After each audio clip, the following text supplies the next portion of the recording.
Сәлеметсіздер ме оқушылар? Бүгінгі жаңа сабақ, екінші сабақ. Менің ана тілім. Бірінші тарау, өзім туралы. Туған тілім. Оқушылар, туған тіліміз қазақ тілі екенін білетін болармыз. Қазақ тілі Қазақстан Республикасының мемлекеттік тілі. Сонымен қатар Ресей, Өзбекстан, Қытай, Моңғолия және тағы басқа елдерде тұратын қазақтардың ана тілі. Білесіздер ме, әлемдегі ең бай тіл ол қазақ тілі. Себебі қазақ тілінің сөздік қоры 2,5 миллион сөзден тұрады. Ал енді оқушылар, өлеңді суретпен түсініп қарайық. Туған тілім. Туған тілім, бабам тілі, өз тілім. Туған тілім ол бабаларымыздың тілі болған. Ал бабаларымыз ол біздің 7 атамыз. Олар сіз, әкеңіз, атаңыз, арғы атаңыз, өз бабаңыз, түп атаңыз және тек атаңыз. Осы ата бабаларымыздың сөйлеген тілдері қазақ тілі болған. Сол қазақ тілі бізге қанымызбен, ата тегімізбен келген.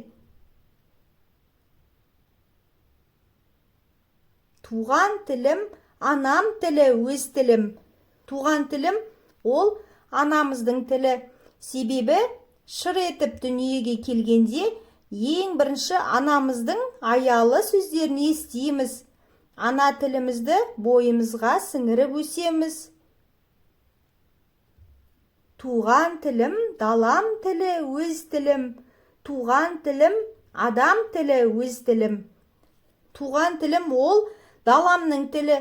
Себебі тауда, таста, орманда, өзен мен көлде өзіміздің туған жеріміз.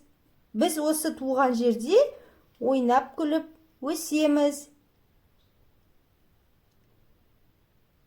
Көк аспанда қанат қағып ұшқанда, өз тілінде қиқулайды құстарда.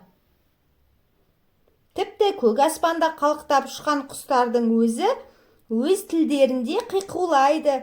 Олар да өздерінің балапандарына өз тілдерін үйретеді екен. Өз тілінде кісінейді құлыншақ. Деген кім бар, өз тіліңді ұстанба. Қараңыздаршы, ойнақтаған құлыншақ та өзінің тілінде кісінейді екен.